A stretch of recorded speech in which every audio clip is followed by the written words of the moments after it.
Vamos a retomar lo que es, hermanos, el libro de Tito. Quiero invitarles a buscar ahí en su Biblia el libro de Tito, capítulo 2. Capítulo 2, nosotros vamos a estar trabajando el capítulo 2. Nos queda solamente un capítulo más de Tito para poder ya pasar aquel tiempo hermoso en el que Dios ha puesto a un varón entre nosotros que está siendo probado y también es posible que sea aprobado. No solamente probado, sino que también aprobado. Hablamos de nuestro hermano Mario, nuestro hermano diácono, que ha estado ya en un periodo de un tiempo largo de observación, también de enseñanza y de preparación para llegar a ser un anciano en esta iglesia, un pastor en la iglesia bíblica internacional. Y por eso hemos estado viendo el libro de Tito, para que ya podamos empezar a establecer esto, ya mirándolo en forma puntual, en forma práctica, pero no solamente por mi hermano Mario, sino también por nuestras propias vidas. Cada una de las características que nosotros estamos viendo en el libro de Tito no es solamente, mis amados hermanos, para lo que son los pastores, sino que cada uno de nosotros debe moldear y debe buscar precisamente este tipo de características en su vida.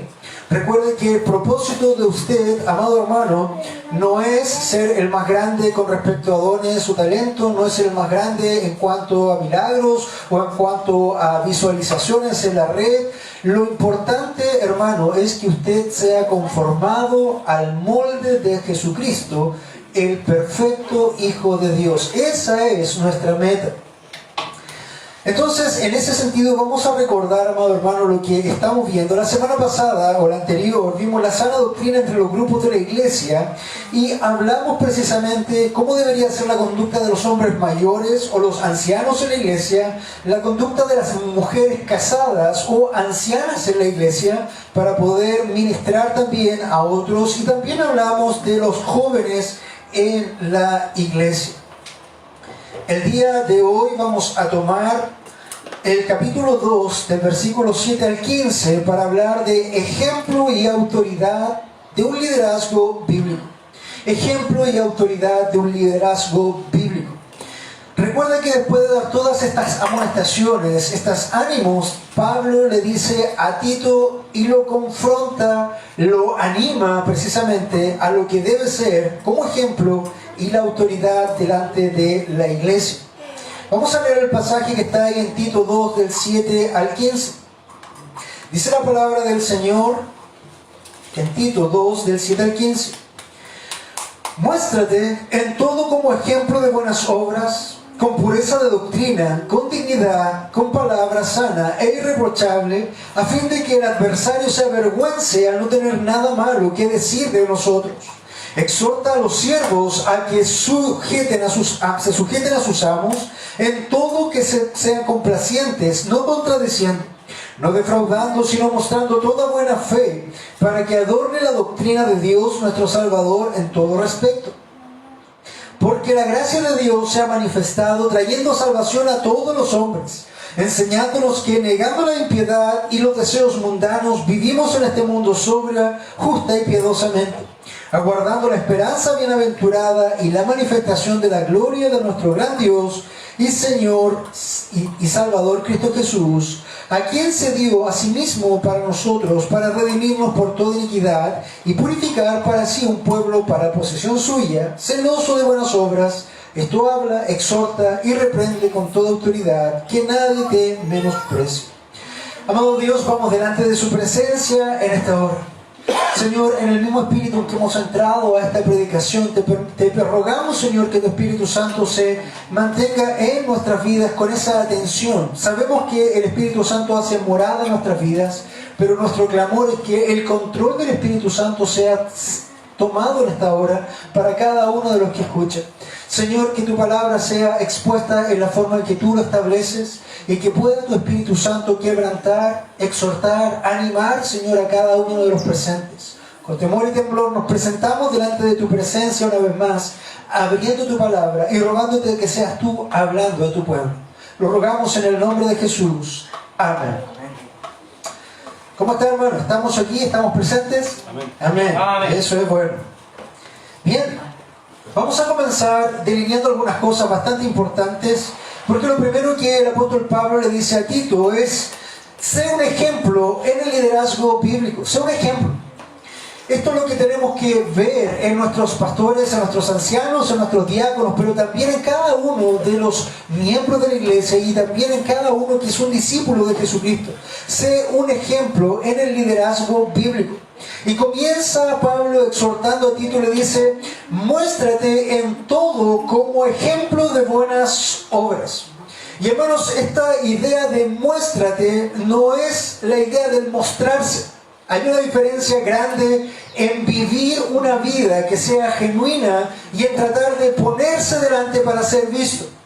Lo que tiene que ver con el liderazgo bíblico no es un show, no es algo mediático, no es un switch que se enciende para poder ministrar y luego cuando yo me voy dejo o apago ese switch, sino que el mostrarse quiere decir que en todo momento él debe vivir una vida de esa forma. Muéstrate en todo como ejemplo de buenas obras. Cuando nosotros vemos, por ejemplo, a alguna persona haciendo algo o algún futbolista, le dicen: pero ahora tienes que mostrarte. ¿Has escuchado esa frase? Porque tiene que hacerlo mejor para ser visto. No es esta idea. La idea acá es: muéstrate en todo como ejemplo de buenas obras. No se trata de un switch en un momento, en un domingo en la mañana, o en un jueves, o en algún momento donde la iglesia esté reunida, que tenga que tener una personalidad absorbente y tener que avanzar con todas las cosas, sino que tiene que ser algo constante. Muéstrate en todo como ejemplo de buenas obras. Nosotros podemos delinear esa idea de buenas obras y las podemos ver. ¿Cuáles son las buenas obras? Evangelismo, personalidad, carácter y tantas otras cosas más que el Señor ha establecido antes de la fundación del mundo, de acuerdo a Efesios 2:10. Entonces esto tiene que ver con el ejemplo del liderazgo bíblico. Muéstrate en todo como ejemplo de buenas obras, con pureza. La pureza, hermano, en este sentido es no con corrupción, no con mostrarse en forma errada, no por falsas intenciones, no por falsas ganancias o por intereses que no correspondan, sino que tiene que ser con pureza, con verdad, sin corrupción en su vida, que haya sinceridad en su forma de actuar, pero no solamente en su forma de actuar, sino que haya pureza, como dice acá, en la doctrina. Hermano, la doctrina tiene que ver con la enseñanza de Jesús. Un liderazgo bíblico debe tener pureza doctrinal, debe conocer la verdad, debe conocer la palabra. De otra forma, hermano, ¿cómo puede enseñar verdad si no tiene verdad? Hermano Mario decía en su oración, en su momento, que conoceréis la verdad y la verdad os hará libres. ¿Cómo seréis libres si no conocen la verdad? ¿Cómo podemos guiar a un ciego si nosotros mismos somos ciegos? Por lo tanto, el liderazgo bíblico debe tener una pureza de doctrina, no corrompida. Debe saber establecer qué es lo que cree, por qué se cree, cómo llegamos a ser salvos, qué es la salvación y tantas otras más que tienen que ver con la doctrina bíblica, la doctrina apostólica.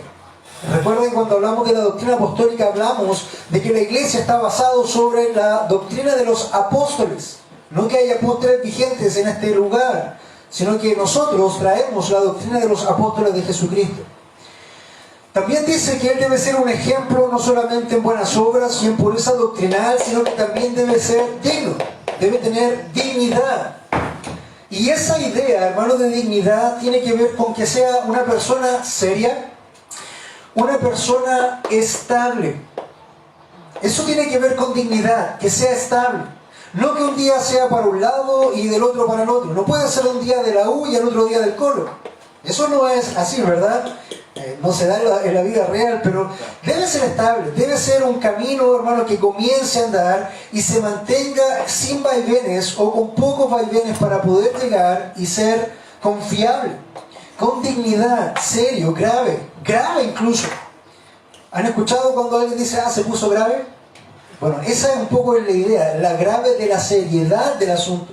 La palabra de Dios, el liderazgo bíblico, no es un asunto de juego. Paul Watson por ahí decía que la iglesia hoy se ha transformado en un circo. Y hermanos, muchas veces tú ves iglesias que son un circo. Ves shows, ves espectáculos, ves luces, humos, predicadores disfrazados de payasos o no disfrazados, pero haciéndose los payasos.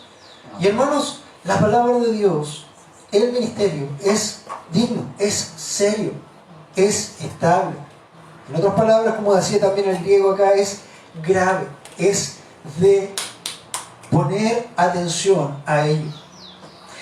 No solamente debe mostrarse en todo como ejemplo de buenas obras, con pureza en la doctrina y ser serio, estable o grave, con dignidad, sino que con palabra sana e irreprochable. Cuando habla de palabra sana, tiene que ver en su conducta, en su forma